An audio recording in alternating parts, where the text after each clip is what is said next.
नारायण नारायण नारायण नारायण। ओम नमो भगवते वासुदेवाय।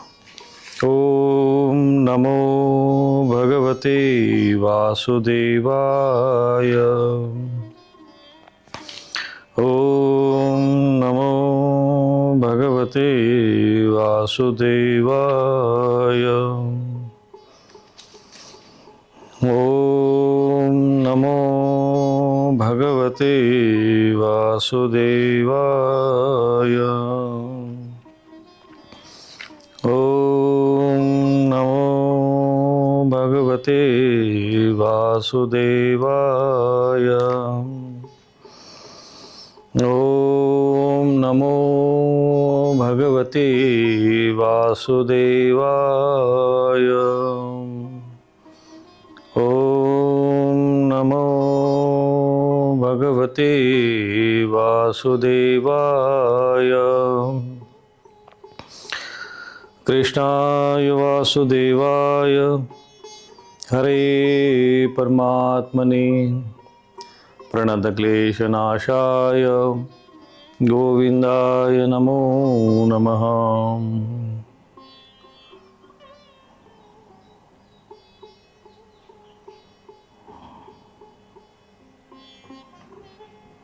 ओम नमो भगवते वासुदेवाय।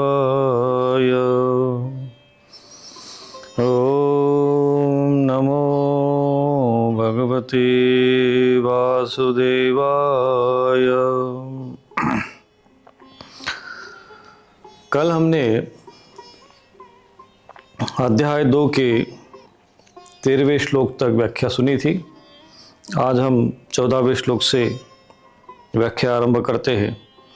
मात्रा स्पर्शास्तु कौन्तेय शीतोष्ण सुख दुःखदः आगमापायिनो नित्या तां तितिक्ष्व भारत। मात्रा स्पर्शास्तु कौन्तेय शीतोष्ण सुख दुःखदः आगमापायिनो नित्यः तां तितिक्ष्व भारत। यहाँ भगवान अर्जुन से कहते हैं कि मात्रा स्पर्शः तो कौन्तेय, तो मात्रा और स्पर्शः, ये जो मात्रा स्पर्शा जो शब्द है इसका जो अर्थ है कि शब्द स्पर्श आदि जो ये विषय है पंचतत्वों के विषय माने जाते हैं, जिसके कारण हमें सुख दुख का अनुभव होता है। जैसे स्पर्श का, जैसे स्पर्श में हमें सर्दी गर्मी भूख का अनुभव होता है, नाक से हमें गंध आदि का अनुभव होता है, उसी प्रकार से ये जो द्वंद्व है, विषय हैं, इनसे हमें कष्ट होता है। तो भगवान कहते हैं कि उसको आप सहन करो। तां तितिक्ष्व भारत। और ये सहन करने वाला जो विषय है ये बड़ा महत्वपूर्ण विषय है, क्योंकि अधिकांश जब साधक आध्यात्मिक भक्त, क्योंकि यहाँ पर शंकराचार्य जी ने भी व्याख्या करते समय मात्रा आभिः मीयन्ते शब्दादे इति श्रोत्रादिनी। मात्रा अर्थात शब्दादि विषयों को जिनसे जाना जाए, ऐसे श्रोत्रादि इंद्रिया और इंद्रियों के स्पर्श अर्थात शब्दादि विषयों के साथ उनके संयोग, यह सब शीत उष्ण और दुख सुख देने वाले हैं। अर्थात शीत उष्ण सुख दुख देते हैं। जो सुख दुख जो हमें होता है वो क्यों होता है और कैसे होता है, तो यहाँ पर शंकराचार्य जी भी वही पर उसकी व्याख्या करते हैं कि मात्रा स्पर्शः तो 5 तत्व होते हैं, पृथ्वी, जल, तेज, वायु और आकाश। और प्रत्येक तत्व का एक विषय होता है। जैसे आकाश है तो आकाश तत्व का विषय है शब्द। तो शब्द उसका विषय हो गया, आकाश तत्व का विषय। ये बहुत महत्वपूर्ण विषय है, क्योंकि प्रकृति को समझने के लिए, शरीर की प्रकृति को समझने के लिए और इस ब्रह्मांड की प्रकृति को समझने के लिए इन पंच तत्वों को समझना बहुत आवश्यक है। तो 5 तत्व है, सबको पता है कि पंच तत्व से शरीर बनता है। हम लोग सब लोग पढ़ते हैं कि क्षितिज जल गगन पवन समीरा, पंच तत्व से रचित शरीरा। तो ये जो शरीर है ये 5 तत्व से रचित होता है, पृथ्वी, जल, तेज, वायु और आकाश। तो आकाश एक तत्व हो गया, शब्द उसका विषय हो गया। इसको तन्मात्रा भी कहते हैं, इसलिए यहाँ पर मात्रा स्पर्श मात्रा शब्द आया है। सामान्य लोगों को लगेगा कि अरे ये मात्रा का अर्थ क्या होता है भाई, भगवान यहाँ मात्रा मात्रा कह रहे हैं, ये कोई काना मात्रा तो नहीं है। यह मात्रा का अर्थ है तन्मात्रा। तन्मात्रा किसको कहते हैं? ये जो विषय है सब, आकाश का विषय, जो शब्द जो निकलता है वो आकाश के कारण। यदि आकाश तत्व न हो, कहेंगे कि हमको तो पृथ्वी तत्व तो समझ में आता है, वो तो दिख रहा है कि मिट्टी है, जल भी दिख रहा है, प्रकाश भी दिखता है, वायु का भी स्पर्श अनुभव होता है। कि आकाश तत्व करता क्या है? तो आकाश तत्व ये कार्य करता है कि जो हम बोल पा रहे हैं अथवा जो सुन पा रहे हैं, ये आकाश तत्व के कारण है। तो आकाश तत्व एक पंचतत्व में से हो गया, उसका विषय हो गया शब्द, उसी को शब्द विषय को ही तन्मात्रा बोलते हैं, इसीलिए यहाँ पर मात्रा शब्द आया है। और स्पर्श शब्द किसका है? स्पर्श जो होता है किसके कारण होता है? वो वायु के कारण होता है।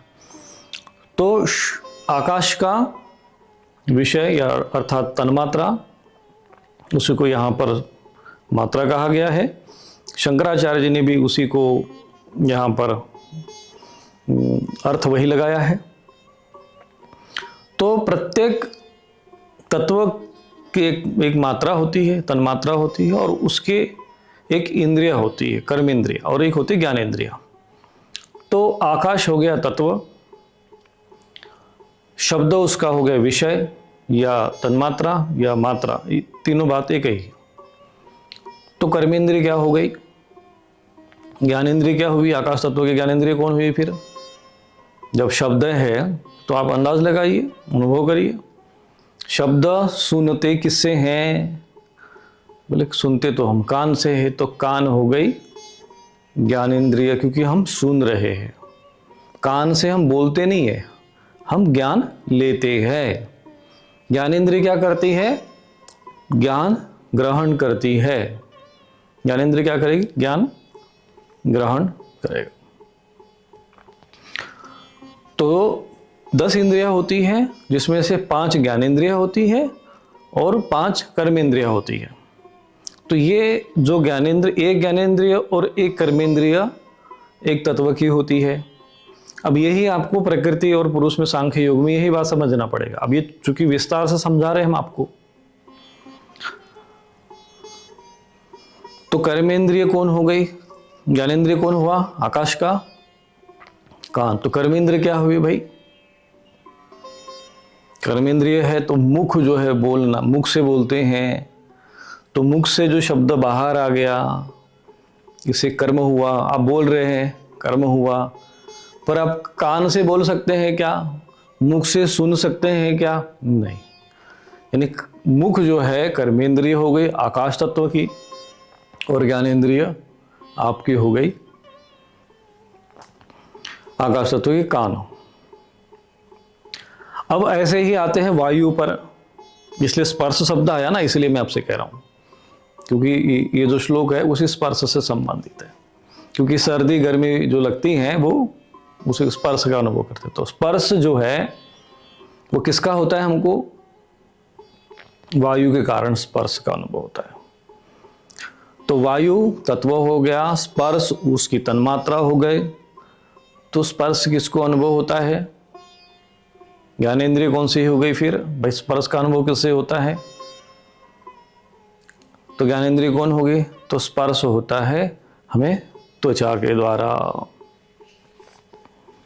त्वचा के द्वारा उसका अनुभव हो गया। भाई आपकी त्वचा को ही तो स्पर्श का अनुभव होता है, शरीर में त्वचा। तो त्वचा क्या है? ज्ञानेंद्रिय हो गई। तो अब कर्मेंद्रिय कौन हो गया भाई? आप जो है स्पर्श किससे करते हो? तो हाथ के द्वारा स्पर्श करते हैं हम लोग। देखते हैं कि भाई कोई भी चीज ठंडी कैसी है, गर्म कैसा है, सब्जी गर्म है कि ठंडी है, तो हम लोग कटोरी गर्म है क्या, किससे? हाथ से करते हैं, पैर से नहीं करते हैं। भले वो कोई कहने को तो कहे हम तो पैसे भी करते हैं, तो वो मूर्ख लोग हैं। तो वो हाथ से, तो इसमें हाथ कर्मेंद्रिय हो गई और ज्ञानेंद्रिय त्वचा हो गई जो स्पर्श का अनुभव करता है। स्पर्श क्या हुआ? मात्रा हो गई। किसकी? बोले वायु की। ऐसे ही सभी तत्वों का होता है। आप बिल्कुल ये 5 तत्व नोट कर लेना, इसको कॉलम बना लेना, 5 तत्व एक जगह लिख लेना, फिर उसके बाद लिखना तन्मात्रा, फिर उसके बाद ज्ञानेंद्रिय, फिर उसके बाद कर्मेंद्रिय। एक पूरा कॉलम बना लेना और आपको समझ में आ जाएगा। तो ये इतना ज्ञान यदि आपको हो गया तो समझ लेना कि प्रकृति की बहुत से विषय आपको सहजता से समझ में आ जाएंगे। तो भगवान यहाँ पर मात्रा और स्पर्शा, ये 2 शब्द मात्रा स्पर्शा शब्द कह रहे हैं। तो मात्रा माने यहाँ पर वायु का अर्थ हो रहा है, स्पर्शा यानी वो पंच तत्वों की बात कर रहे हैं, इसमें बहुवचन है, स्पर्शा शब्द जो है बहुवचन है, तो इसलिए यहाँ पर पंच तत्वों का विषय आ रहा है।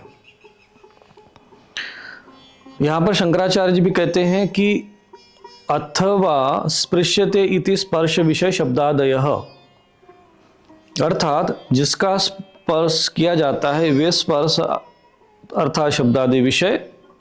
इस उत्पत्ति के अनुसार यह अर्थ होगा कि मात्रा और स्पर्श यानी क्षोत्र, क्षोत्र माने जो है जो आपके कान वगैरह इंद्रिया, और शब्द आदि विषय, ये सब शीत उष्ण सुख दुख देने वाले हैं। तो जो यहाँ पर भगवान कहते हैं शीतोष्ण सुख दुखदा, शीत यानी ठंडा और उष्ण माने गर्म, सुख और दुखदा यानी सुख और दुख देने वाले, सर्दी गर्मी का अनुभव करने वाले, ये होता है। तो भगवान आगे कहते हैं आगमा पाइनो अनित्या, यहाँ पे भी कहते हैं आगमा पाइनः, ये आगम माने आने वाले और जाने वाले, आगमा आने और जाने वाले।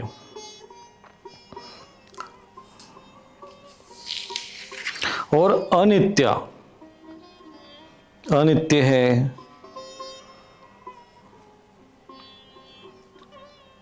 उत्पत्ति और विनाशशील है। इसीलिए क्योंकि अभी थोड़ी समय के लिए गर्मी लगेगी, लेकिन रात में जब जाओगे तो ठंडी लगेगी।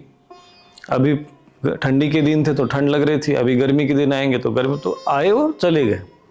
तो ये आगमा पाइनो और अनित्य यानी अनित्य नहीं है।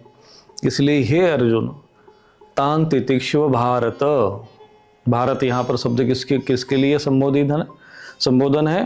अर्जुन के लिए। और अर्जुन के तो एक निमित्त मात्र अर्जुन है, वो तो समस्त भरतवंशी यानी जो भारत में रहने वाले जो भारतीय हैं, जो सनातन धर्म के अनुयायी हैं,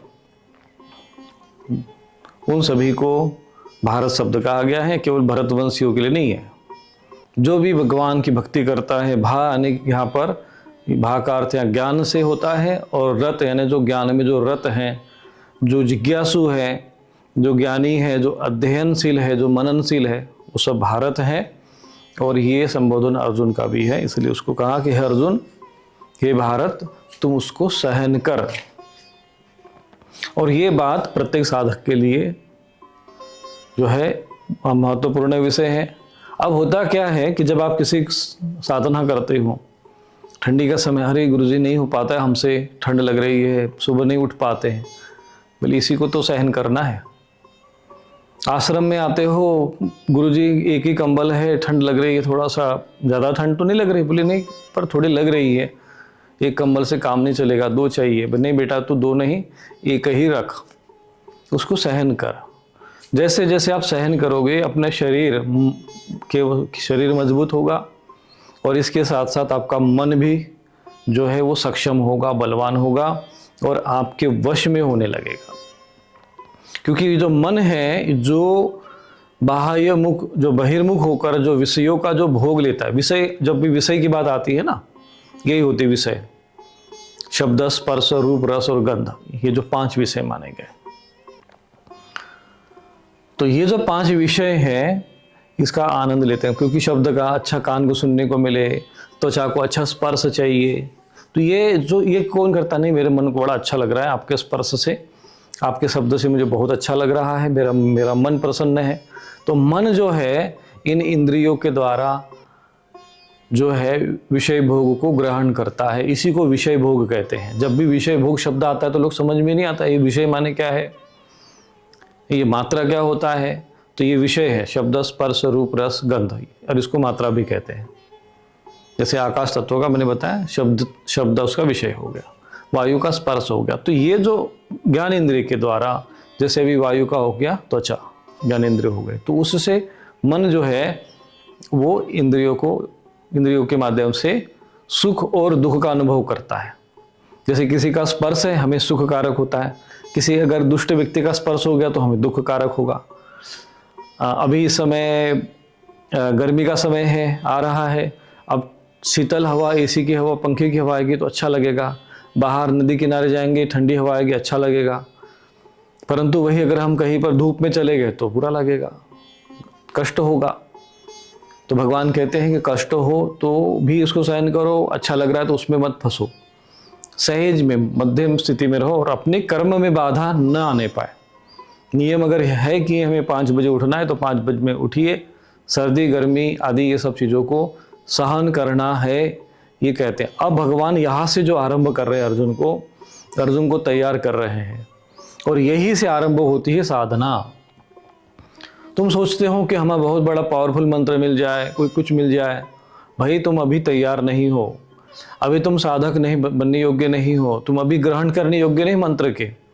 नहीं गुरुजी, हमको तो बहुत बड़ा मंत्र चाहिए, पावरफुल, हम कर लेंगे। भाई तुम कर सकता है क्या, तो पहले ये टेस्ट होगा, तुम्हारा परीक्षा होगी, उसको सहन करना आता है, सर्दी गर्मी, भूख प्यास, ये जो द्वंद्व है इसको जो सहन करेगा, यहाँ से अब भगवान अर्जुन को साधक बनाने का प्रयत्न कर रहे, साधना के लिए तैयार कर रहे। ज्ञान तो बता दिया कि भाई तू आत्मा है, और आत्मा के रूप में देहिनोऽस्मि यथा देहे, फिर तुम देहीन शब्द के रूप में भगवान का कि जो तुम आत्मा है, कौमारम यौवनम जरा तथा देहांतर प्राप्ति धीर सत्र न मोह्यता। पर ये धीर कैसे बने महाराज? धीर बनने के लिए, धैर्यवान बनने के लिए, ज्ञानवान बनने के लिए आपको साधक बनना पड़ेगा। तो साधक कैसे बनेंगे? तो ये आपको सहन करना पड़ेगा। मात्रा स्पर्शहा, तो ये मात्रा और स्पर्शा शब्द जो है आपको समझना पड़ेगा। तो ये व्याख्या जो करेंगे तो उसमें भी ये विषय जोड़ देना है। तान तितिक्षु भारत, कि है भारत उसको सहन कर। ऐसे गुरु जी कहते हैं कि भाई कोई भी हमारे भूख लगी महाराज, गुरु जी 11 बज गए 12 बज गए, भोजन नहीं मिल रहा है। हमारे यहाँ आश्रम में जो सेवा करने आता है, साधना करने आता है, हम उसके साथ कठोरतापूर्वक व्यवहार करते रहते। कोई हमारी शत्रुता है क्या उसके साथ? नहीं। गुरु जो होता है शिष्य का निर्माण करता है। जैसे एक मूर्तिकार किसी पत्थर को एकदम बिल्कुल चोट पहुंचाकर उसको आकार देता रहता है, क्योंकि उसका उद्देश्य होता है कि ये मूर्ति जो है, ये जो पत्थर है, ये मूर्ति बन जाए, प्रतिमा बन जाए और ये पूजनीय बने। ऐसे ही प्रत्येक गुरु के मन में होता है कि जो मेरा शिष्य है वो केवल साधारण मनुष्य बन के न रहे, वो देवत्व की ओर अग्रसर हो, वो एक साधक बने, वो योगी बने, वो अपने आत्मस्वरूप को जान जाए और परम तत्व को प्राप्त हो जाए। तो इसका आरंभ कहाँ से होगा? तो उसको ये फिर तैयार करना पड़ता है। नहीं महाराज हम तो ठंड नहीं सहन कर सकते, हमसे नहीं बनेगा। मैंने भाग यहाँ से भैया, जाओ घर, तुम योग्य नहीं हो, इसका अर्थ ये है। तो सर्दी, गर्मी, भूख, प्यास, फिर हम उसके मन पे डांट भी लगाएंगे। तो जो काम माता पिता छोड़ देते अधूरा, वो काम गुरु को पूरा करना पड़ता है। तभी शिष्य का निर्माण होता है, तभी साधक का निर्माण होता है, तभी वो ज्ञान प्राप्त कर सकता है, तभी वो ज्ञान ग्रहण कर सकता है, तभी वो मंत्र ग्रहण कर सकता है, ग्रहण करने योग्य होता है, तभी उसको सिद्धि मिलती है, तभी उसको सफलता मिलती है, तभी वो ज्ञानी बन सकता है। ये आरंभ है भगवद गीता में। अब साधना का आरंभ हो गया। कहे महाराज हमको क्या करना चाहिए, क्या योग्यता चाहिए, हमारे में सब कुछ है, पहले तुम चयन कर। अब इसके लिए पहले क्या होता था, हमारे यहाँ एक बड़े सिद्ध पुरुष थे, कमौली वाले महाराज जी, हमारे अच्छे, उनका हमारा परिचय था, बड़ा एक दूसरे को हम लोग आदर सम्मान देते थे। अभी उन्होंने शरीर छोड़ दिया। तो बड़े सिद्ध पुरुष थे वो। तो वो पंचाग्नि तप करते थे, 5 प्रकार की अग्नि जलाकर, कंडे चारों तरफ जलाकर, फिर उसको शरीर बीच में बैठ के ध्यान करते थे। ठंडी के दिनों में वो घड़े से पानी अपने सिर पर डलवा देते और ठंड में बैठे रहते थे। गर्मी में ऐसी तपस्या करते थे। तो ये सिद्ध पुरुष होते हैं। तो आपको जो साधना का जो आरंभ होता है वो शरीर से होता है। शरीर के जो ये 5 तत्व हैं, फिर उनके विषय हैं, उन विषयों पर विजय प्राप्त करना और उसको सहन करना। सबसे विजय प्राप्त करने का अर्थ है सहन करना। और जब व्यक्ति सहनशील बनता है, वो पात्र बनता है, वो साधक बनता है। इसीलिए ये भगवद गीता में ये विषय आया है कि तांतितेषु भारत। अब अर्जुन यहाँ पर ये सब सहन करने का क्यों कहेंगे भाई? तो सुख और दुखदा, ये सुख और दुख देने वाले हैं भाई। ये शीत और उष्ण, ये सुख, ये जो स्पर्श है, सब आदि जो होते हैं विषय हैं, सुख भी देंगे, दुख भी देंगे। तो आज तुमको अच्छे लग रहे हैं, बाद में पता चला कि जैसे पृथ्वी तत्व हो गया भाई, इसका नाक उसका हो गया, नाक, उस नाक से आपने अभी अच्छी सुगंध ले लिया, फिर पता चला कि नहीं, ये तो अच्छा नहीं है, दुर्गंध भी आपको मिल सकती है। तो वो सहन करना, जैसे कमांडो ट्रेनिंग होती है ना, ऐसी ही ट्रेनिंग साधक की होती है। और जब सहनशील होता है तो फिर वो साधक कहलाता है। जो सहनशील नहीं है, पहली परीक्षा यही से आरंभ होती है। तुम्हारे में साधकत्व है, कितने योग्य हो, कितने पात्र हो, ये यहाँ से पता चलता है। महाराज हमसे तो मच्छर काट रहे हैं, आपको पता नहीं होगा, मैं जब साधना करता था तो मेरे बड़े घने लंबे बाल थे, लंबी दाढ़ी हुआ करती थी। जब हम लगभग 2014 के पहले की बात है, तो बहुत घने लंबे बाल थे और दाढ़ी। और अब एक दिन क्या हुआ कि साधना करनी थी, तो साधना करने के लिए छत पे बैठ गए। और संयोग से क्या हुआ कि उस समय ऊपर वस्त्र पहने नहीं, ऐसे गर्मी का समय था, जब करने लग गए। अब होता है ऐसा, आवेश में कुछ गलतियां हो जाती है। अब जब करते करते इतने हजारों की संख्या में मच्छर काटने लगे, पूरे शरीर को काट दिए। अब मच्छर काट दिए, एक तो हम तो औषधि ग्रहण करते नहीं जल्दी शीघ्र ही, जो बुखार है तो भाई 2-3 दिन में ठीक होगा। तो सामान्य रूप से जो हम लोग आयुर्वेदिक चिकित्सा वगैरह जानते हैं, तो इधर उधर से करके गोली लेते थे। तो हम देखा कि इतने अधिक विष शरीर में हो गया था, और वो बिल्कुल सन्नीपात ज्वर में चले गए थे। 10, 15, 20 दिन तक तो ऐसे बुखार में रह गए। उसके बाद हम दवाई लिया, लेकिन कोई लाभ नहीं हुआ। फिर 15 दिन तक ऐसे ही रहे, और फिर स्नान वगैरह नहीं कर पाए, शरीर कमज़ोर हो गया। तो उस समय ये पूरा बाल झड़ गए। इस तरीके से ये शरीर हमारा खराब हो गया। लेकिन इतने हजारों मच्छर भले ही काट रहे थे, फिर भी हम उठे नहीं, अपना जप करते रह गए, सहन किया। अब भगवान ने कुछ न कुछ तो अनुभव किया, तो भाई चलो ठीक है, बाल नहीं रहे तो मुंडन कर लिया, कोई फर्क तो पड़ा नहीं। परंतु उससे एक साधक की जो क्षमता है वो हमें समझ में आई। और उस दिन हमने जो एक अनुभव जो करना चाहिए था हमको, जिसके लिए हम साधना कर रहे थे, वो अनुभव हमने कर भी लिया। तो ये परीक्षाएं जो होती हैं, परीक्षाओं से, जिसको कहते हैं ना टेस्ट लेना, परीक्षाएं लेना, इससे साधक को गुजरना पड़ता है। और जब आप इसमें सफल बनोगे, और तुम यदि किसी ऐसे आश्रम में चले गए भाई कि जहाँ पर आपको पूरी थाली भर भर के भोजन मिल रहा हो, जो घर में नहीं मिलता है वो वहाँ मिल रहे हैं, सारे विषय भोग वहाँ पर उपलब्ध हो रहे हैं, भगवान को भोग लगा रहे भैया, भगवान को भोग नहीं लगता है, ये अपनी भोग विलासिता के लिए ये सब तामझाम रचते हैं। भगवान ने तो भगवद गीता में ये कहा, पत्रम पुष्पम फलम तोयम यो में भक्त्या प्रयस्यति। बोले यही तो कहा है भगवान, पत्र पुष्प फल और जल। ये बाकी जो भोग विलासिता है ना, ये सब सारे थालियों में, आज कृष्ण भक्तों के लिए ये थाली में ये भोजन प्रसाद दिया जा रहा है ना। ये भगवद गीता का प्रचार तो करते हैं, भगवद गीता के ज्ञान से शून्य है। ये भोग भगवान को नहीं लगाएंगे, अपनी वासना और विलासिता को पूर्ण करने के लिए भगवान का, भगवान को भी बाल भोग लगाना है, भगवान को 56 भोग लगाना है। और 56 भोग की फिर भगवान कहाँ जाएंगे? मूर्ति खाएगी क्या? प्रतिमा खाएगी क्या? नहीं, फिर इनके पेट में जाएगा। फिर ये जो विलासिता धर्म के आड़ में लोग करते हैं, ये लोग भक्त नहीं होते हैं। भक्ति के नाम पर आडंबर है, भक्ति के नाम पर ये पाखंड, इसी को कहते हैं। और ये इतने छद्म रूप में होता है कि अरे हाँ हाँ भगवान का प्रसाद है, ले भाई बैठ के खाओ खूब दबाकर और फिर सो जाओ, हो गई तुम्हारी भक्ति, हो गया तुम्हारा भजन। तो ऐसी जगह पे जब कोई शासक जगह, हाँ बोली वहाँ भीड़ होती खूब, बड़े, अरे महाराज क्या गए थे, बड़ी सुविधा थी भाई, बहुत अच्छा खाने को मिला, आहा क्या मस्त आश्रम है, क्या अच्छा महाराज है। अब आ गए व्यक्ति रूपेश्वर महाराज के यहाँ, अब यहाँ आए पता चला 11 बज गया, भोजन ही नहीं मिल रहा है। क्योंकि माना कि सामान्य रूप से जो अतिथिगण आते हैं उनके लिए तो फिर हम लोग व्यवस्था रखते हैं कि हाँ भाई कोई आया है तो उसको खाने पीने का ध्यान रखना है। परंतु यदि कोई साधक बनने आता है, कोई शिष्य बनने आता है, तो हम उसकी परीक्षा फिर उसी समय से आरंभ कर देते। पहला काम ये करते हैं कि भाई उसको भोजन जो है थोड़ी देर से देते हैं, भूखा तो नहीं मरने देते, उसकी परीक्षा आरंभ उसी समय करते हैं। तो आधे लोग लगभग तो भाग ही जाते हैं, भैया जाओ, तुमको जहाँ पर खूब थाली भर भर के भोजन मिले वही जाओ, वही भक्ति है, वही आनंद है, तो वही आनंद लो। तो इनको सहन करना पड़ता है। जो इसको सहन करता है तो क्या परिणाम होता है, क्या फल होता है, तो अगले श्लोक में भगवान बताते हैं, यम ही न व्यथयन्ते ते पुरुषम पुरुषर्षभम समा दुख सुखम धीरम स्वमृतत्वाय कल्पते। यम ही न व्यथयन्ते ते, अब इसमें कहते हैं यम यानी जिसे। शंकराचार्य जी ने भी यह व्याख्या की है कि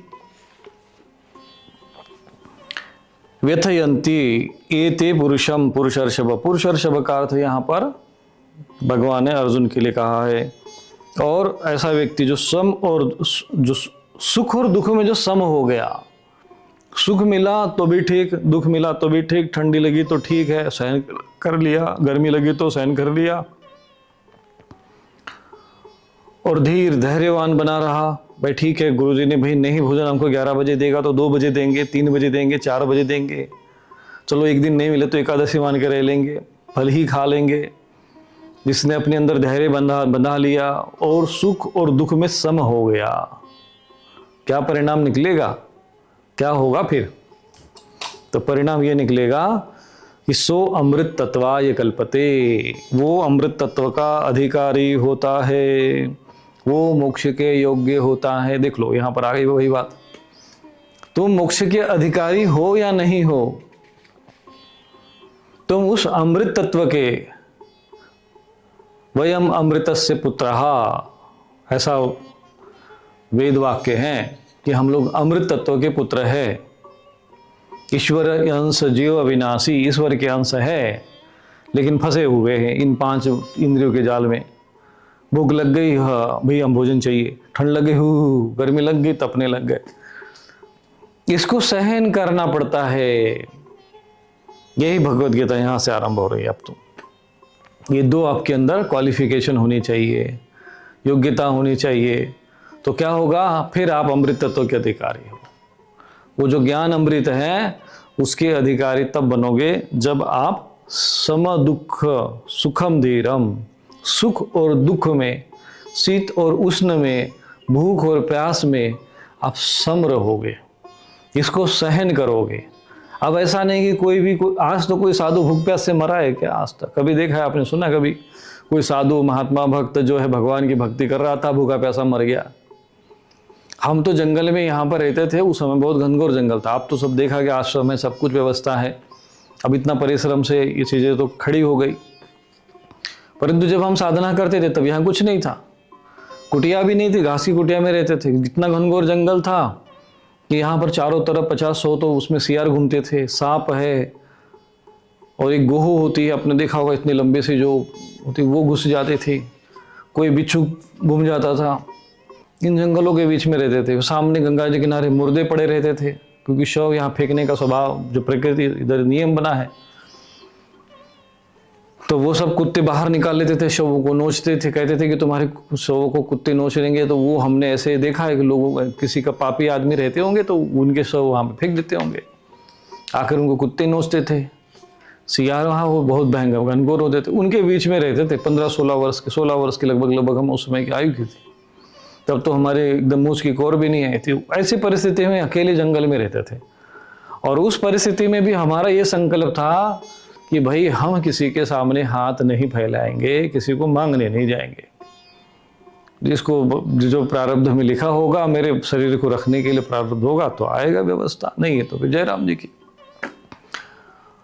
और आप आज भी किसी गंगा जी किनारे तट पे चले जाओ, किसी गांव में पता चल जाएगा कि भाई कोई महात्मा, और उस समय साधारण सब जो श्वेत वस्त्र पहनते थे, एक ऊपर अपना कपड़ा ओढ़ लिया, नीचे अपना धोती का जैसा ओढ़ लिया, जैसे आज ये भगवा पहनते हैं। और फिर गांव वाले अपने आप आते थे, भाई ले महाराज जी आटा लीजिए, दाल लीजिए, कोई स्टोव लेके आया तो कोई कुछ लेके आया, तो फल लेके आया, तो चलता था। अरे भूखे नहीं रहे, लेकिन ये नहीं कि हमारे विषय, हमको तो घी चाहिए, तो भाई रोटी चाहिए, तो फलाना चाहिए, तो ढिमका चाहिए, टिमका चाहिए, ये सब कुछ नहीं। जो मिला उसी में हमने बस अपना भूख, जो पेट की जो भूख है उसको शांत किया, अपना भोजन करने में लग गए। और ज़्यादातर अधिकांश प्रयत्न ये करते थे कि एक ही समय खाए, और इस तरह साधना किया है। आज लोगों को लगता है अरे महाराज के पास तो बड़ा आश्रम है, महाराज के पास तो वही गाड़ी है, महाराज तो विलासिता का जीवन जीते हैं, ये है वो है। अरे भाई वो देखो हमारा जीवन, और आज भी वैसा ही है लगभग। बाहर से भले वो तो समाज के लिए है व्यवस्था बनी, हम लोग तो आज भी ऐसे ही जीते। अब थोड़ा सा जो तपस्या हो गई, उस प्रारब्ध पुण्य एकत्रित हो गया, कुछ लोगों की श्रद्धा भक्ति जुड़ गई, कुछ लोग सहयोग हो गया, कुछ व्यवस्था बन गई, तो चलो ठीक है, जी रहे। पर उसका जो नींव है, वो जो आधार है, वो तपस्या है। एक साधक के जीवन में ये करना पड़ता, अभ्यास है। और आज ये वही अभ्यास है कि आज हमें आवश्यकता के से अधिक हमारे पास सब कुछ होते हुए भी हम इसमें अनासक्त भाव से रहते हैं कि नहीं, प्रतिदिन हलवा पूड़ी खाए, बाल भोग बनाए, फिर सुबह शाम को दोपहर में भोजन बनाए, विधा बड़ी थाली में भर भर कर, फिर शाम को भी ले, फिर दूध चाहिए तो फिर दही चाहिए तो खीर चाहिए, फिर ये चाहिए तो वो चाहिए। उसकी तो कोई 56 भोग तो कम लगते, वो तो 108 भोगने लगा दे थाली में। उनका कोई ठिकाना है? मन की कोई इच्छा वासना को कोई, उसका तो कोई था ही नहीं है। परंतु सुखी जीवन है, संतुष्ट जीवन है। संतुष्टस्य आत्मसंतुष्टस्य न का तस्य कार्यम न विद्यते। अब हमारे लिए कोई कार्य शेष बचा नहीं है, फिर भी समाज के लिए, राष्ट्र के लिए, परहित के लिए, परोपकार के लिए कर्म करते हैं। हमारे लिए अपने लिए कुछ नहीं बचा है कि हमारे लिए कुछ करना हो, कि नहीं हम कुछ डिग्री पानी है, कोई पद पाना है, कोई प्रतिष्ठा पानी है, कुछ नहीं है जिसके लिए इतना कष्ट सहन किया। तो लोगों को ये चीजें समझ में आनी चाहिए कि साधक का निर्माण कैसे होता है।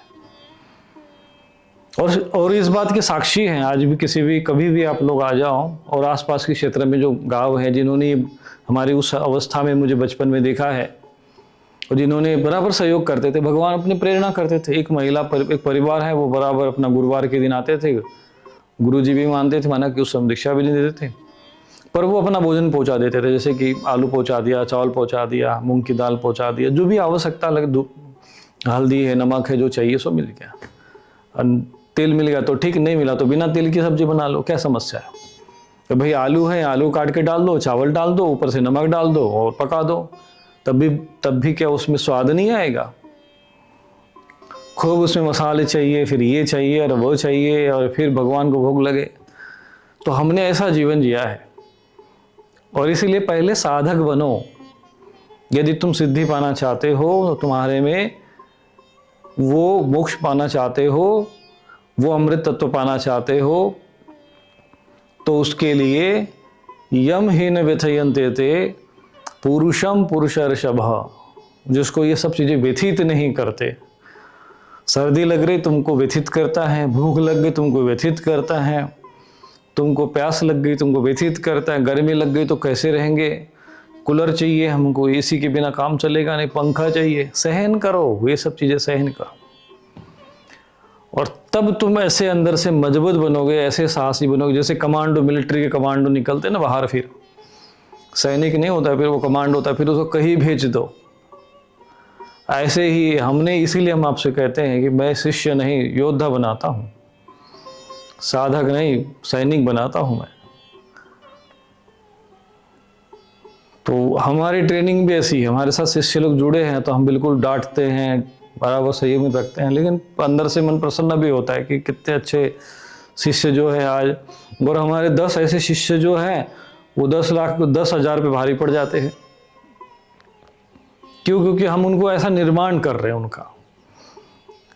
अब वो लोग विलासिता में डूब रहे हैं, वो लोग जी रहे हैं, उनको लग रहा है कि भाई हम खा पी के बस भजन कर रहे हैं, भक्ति कर रहे हैं। ये भक्ति के नाम पर एक नया तरह का आडंबर है, ये 56 भोग खाना, बाल भोग, तो ये और ये तमाशा जो है ना, ये भगवत गीता के प्रचार करेंगे, भगवान कृष्ण की पूजा की बात करेंगे, लेकिन ये ऐसा नहीं, ये सब अपनी वासना पूर्ति के लिए, कामना पूर्ति के लिए एक नया आडंबर रचते हैं। अरे अब तो चलो मान लो आश्रम में सारी सुविधा है, हमारे यहाँ कोई शिष्य बाहर से आ गया तो भाई बनाने के लिए उसकी व्यवस्था अलग है, हमारा अपना अलग रखते हैं। ये नहीं कि चलो शिष्य, परंतु पहले तो नियम था कि जाओ भाई शिष्य बनना है, भगवान राम, लक्ष्मण, भरत जी जैसे महापुरुष, उनके पिताजी जिनके राजा महाराजा थे, वो भी गुरुकुल में जाकर रहे, और पहला काम है जाओ भिक्षा मांगो, पहली भिक्षा माता से, भिक्षाम देही। तो पहले तो गुरुकुल में यह होता था कि जाओ भिक्षा मांग कर लाओ, फिर गुरु को दो, गुरु तुमको, आप तो यह उल्टा है, गुरु तुम्हारे लिए खिलाते हैं। होना तो ये चाहिए कि भाई तुम जाओ भिक्षा मांग कर लाओ, परिश्रम करो और गुरु का भरण पोषण तुम करो, तब तुमको न ज्ञान देंगे, यही परंपरा थी। अब उल्टा है, अब गुरु को सारे शिष्यों की व्यवस्था करना पड़ता है, भाई तुम आ गए हो, खाने पीने रहने आने जाने का सब व्यवस्था देखो।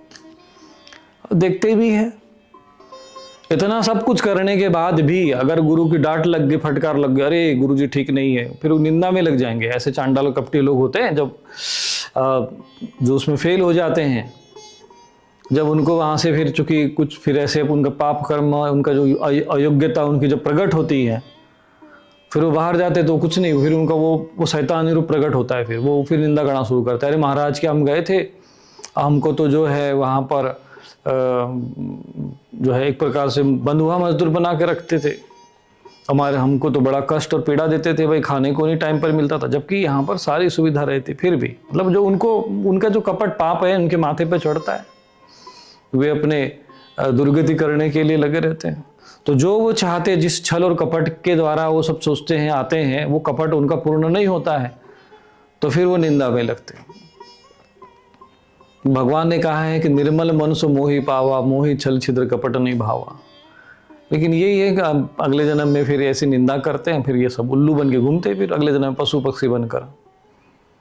तो ऐसा नहीं है कि साधु संत के जो है सब लोग जाते हैं तो सभी पार होते हैं, उनको परीक्षा, उसमें शिष्य भी जो है योग्य होना चाहिए। तो ये जो विषय है यहाँ पर, सो अमृत तत्वाय कल्पते, वो मोक्ष का अधिकारी होता है जो सम दुख सुखम धीरम, जो सुख और दुख में धीरता रखता है, धैर्य रखता है, उसको सहन करता है, और तब तुम मोक्ष के अधिकारी हो। भगवान ने बताया इसको सहन करो, बोले सहन करेंगे तो क्या मिलेगा महाराज? बोले तुमको फिर मोक्ष के अधिकारी हो, ये जो ज्ञान है ना इसके अधिकारी तुम हो। भगवान ने देखा अर्जुन तो वैसे भी संयमी है और सहन करता है, तब इन्होंने फिर आगे उपदेश देना आरंभ किया कि ना सतो विद्यते भावो ना भावो विद्यते सतः, उभयोरपि दृष्टोन्त्वनयो तत्त्वदर्शिभिः। कि हे अर्जुन, जो असत वस्तु की तो सत्ता नहीं है और सत का अभाव नहीं है, इस प्रकार दोनों का ही तत्व ज्ञानी पुरुषों द्वारा देखा गया है।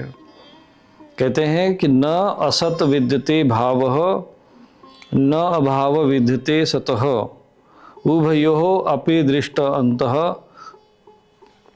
तो अनयो तत्वदर्शी भी, जो तत्व का दर्शन करने वाले जो महापुरुष होते, ज्ञानी न तत्वदर्शी न, जो तत्व के दर्शन कर लेते हैं, तत्व को जान जाते हैं, फिर उनमें भेद नहीं होता। न मे मृत्यु शंका न मे जाति भेदः चिदानंद रूप शिवोहम शिवोहम, ये भाव उनके अंदर प्रकट होता है। उनमें कोई भेद नहीं होता। भेद है इसका अर्थ है कि अज्ञान है। ज्ञानी का लक्षण है न मे जाति भेदा न मे मृत्यु शंका चिदानंद रूप शिवोहम शिवोहम, ये भाव रहता है जो आत्मभाव में स्थित हो जाते हैं। तो न असत विद्यते भाव, असत का कोई भाव नहीं है। दिखने में तुमको जो असत है दिख रहा है, लेकिन ये सदैव रहता नहीं है। और ना भाव विद्यते सतो, तो अब यहाँ पे सत और असत क्या है ये समझना पड़ेगा। क्यों? क्योंकि हमने बचपन से एक वाक्य अवश्य पढ़ा होगा, आपने स्कूलों पे भी लिखा रहता था, असतो मा सद्गमय तमसो मा ज्योतिर्गमय मृत्योर्मा अमृतम गमय। ये 3 वाक्य आपने बराबर कहीं पर पढ़ेंगे। ये सब अमृतम गमय, ये अमृतम क्या है? यही अमृत, जैसे भगवान है सो अमृतत्वाय कल्पते। मृत्यु अरे अमृत का अर्थ मोक्ष होता है, मृत्यु से मोक्ष की ओर, अमरता की ओर, अमृत तत्वाय कल्पते। यहाँ पे अमृत जो शब्द आया है, जिसको कहते हैं ना कुंभ मेला में आता है तो बोलते कि वो वहां पे अमृत गिरा था। वो अमृत नहीं, वहां पर मोक्ष का व्यवस्था होती है। क्यों? क्योंकि सारे संत महात्मा गुरु भगवती गंगा सबका सानिध्य होता है, और वहां पर फिर समस्त ज्ञान चर्चा होती है और ज्ञान से मुक्ति होती, मोक्ष मिलता है। तो अब तो बस सब आडंबर चल रहा है, परंतु वास्तविक अर्थ यही है। अमृत का अर्थ होता है मोक्ष। मृत्युर्मा अमृतम गमय, मृत्यु से अमरता की ओर, मोक्षता की ओर। चूंकि हम तो अविनाशी अमर ही है, अपने आत्मस्वरूप को जानना, यही अमरत्व को प्राप्त करना उसका अर्थ बनता है। तो असतो मा सद्गमय, सतगमय, असत से गमय यानी जाओ, आगे बढ़ो, की ओर चलो। किसकी ओर चलो? बोले सत की ओर चलो। तो ये सत और असत क्या है? कभी आपने एक शब्द सुना होगा, सत सत विवेक बुद्धि। ये क्या होता है सत असत विवेक बुद्धि? तो सत और असत दोनों में जो चिंतन करना, विवेक करना, ऐसी जो बुद्धि होती है, जो हम चिंतन करते हैं कि सत्य क्या है और असत्य क्या है, तो इसका जो चिंतन मनन करती है, ऐसी जो बुद्धि होती है, वो भगवत कृपा से प्राप्त होती है। उसको सत असत विवेक बुद्धि, सत सत विवेक बुद्धि कहते हैं। विवेक बुद्धि तो सबके पास होती है। बुद्धि तो फिर खूब पढ़े लिखे आईएएस पीसीएस बन जाते, फिर बेईमान भ्रष्टाचारी भी करते, वो भी बुद्धि है। आजकल जो ये साइबर फ्रॉड वाले, वो भी इंटरनेट वगैरह से, वो भी बुद्धि वाले ही होते हैं। तो बुद्धि का अर्थ ये नहीं होता है कि बुद्धि तो सबके पास है, उसमें भी विवेक बुद्धि होना चाहिए। बोले क्या विवेक बुद्धि होना चाहिए? बोले धर्म क्या है, अधर्म क्या है, सत्य क्या है, असत्य क्या है, ये तुम्हें समझ में आना चाहिए। ये विवेक बुद्धि तुम्हारे में होनी चाहिए।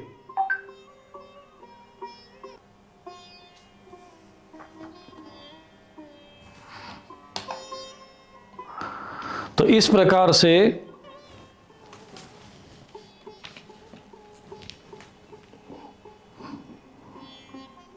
ये विषय आपको समझना है।